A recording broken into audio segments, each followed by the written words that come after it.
இந்த WTO-விலே விவாதித்துக் கொண்டிருக்கிறார்கள். அந்த விவாதம் ஜூன் மாதத்தில் நடந்தது.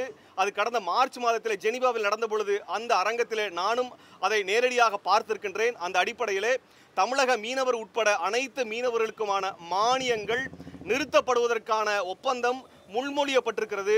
இது குறித்து இந்தியாவினுடைய பிரதிநிதி அன்று எதிர்ப்பு தெரிவிக்கவில்லை. இது தமிழக மீனவர்கள் மட்டுமல்ல, ஒட்டுமொத்த மீனவ சமூகத்தை அளிக்கக்கூடிய இந்த ஒப்பந்தம் வருகின்ற 20ஆம் வருடத்தில் 2020 என்று சொல்லிவிடக்கூடிய 2020ஆம் வருடத்தில் அமுல்படுத்தப்பட போகிறது. இந்த ஓஷன்ஸ் ஃபாரம் என்று சொல்லக்கூடிய இந்த பெருங்கடல் பற்றியான இந்த உலக வர்த்தக கழகத்தினுடைய ஒப்பந்தத்திலே இந்தியாவினுடைய நிலைப்பாடு என்பது தமிழக மீனவர்களுக்கு எதிரான நிலைப்பாடாக இருக்கிறது. ஆக ஒருபுறம் விவசாயிகளை முடக்குவதும், மறுபுறம் மீனவர்களை முடக்குவதும், இன்னொரு புறம் நெசவாளிகளை முடக்குவதும், சிறு வணிகர்களுக்கு மீதான முடக்குவதற்கான GST வரி கொண்டு வருவது என அனைத்துமே ஒரு மக்கள் விரோத கொள்கையை பாஜக செய்து வருகிறது. இதை அம்பலப்படுத்திய காரணத்தினால்தான் எங்கள் மீது பொய் வழக்கு போட்டு இவர்கள் சிறைப்படுத்தியிருக்கிறார்கள். சிறைக்கு நாங்கள் அஞ்சப் போவதில்லை. எத்தனை ஆண்டு காலமானும் நாங்கள் சிறையில் இருந்து போராடுவதற்கு தயாராக இருக்கின்றோம். மீண்டும் மீண்டும் சொல்கிறோம், பாரதிய ஜனதா கட்சி என்பது மக்கள் விரோத கட்சி.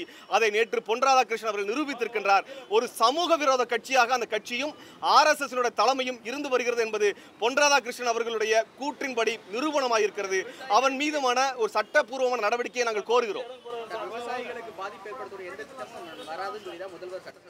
அப்படின்னா ஓப்பன் ஏக்கரேஜ் லைசன்சி பாலிசின்னு ஒன்று கொண்டு வந்திருக்கிறாங்க. அதாவது தனியார் நிறுவனம் எந்த இடத்தில் வேண்டுமானாலும் பெட்ரோலிய துறப்பு பணிகளை செய்து கொள்ளலாம். அரசு கொடுக்கக்கூடிய பிளாக்ல அவங்க பண்ணணும்னு அவசியம் இல்லை. தனியார் கம்பெனி எங்க வேணா பிளாக் எடுக்கலாம். அதுக்கு அரசு அனுமதி கொடுக்கும். அப்படி கொடுத்ததுன்னா அது எடுக்கக்கூடிய பெட்ரோலியத்துக்கு ராயல்டி தொகையை குறைத்துக் கொள்வதாக இந்த அரசு திட்டம் கொண்டு வந்திருக்குது. இது மூலமா இந்திய அரசுக்கு எந்த விதமான பெனிஃபிட்டும் கிடையாது. ரிலையன்ஸ், அதானி போன்ற நிறுவனங்களுக்கு மட்டும்தான் இது பெனிஃபிட்டா இருக்குது.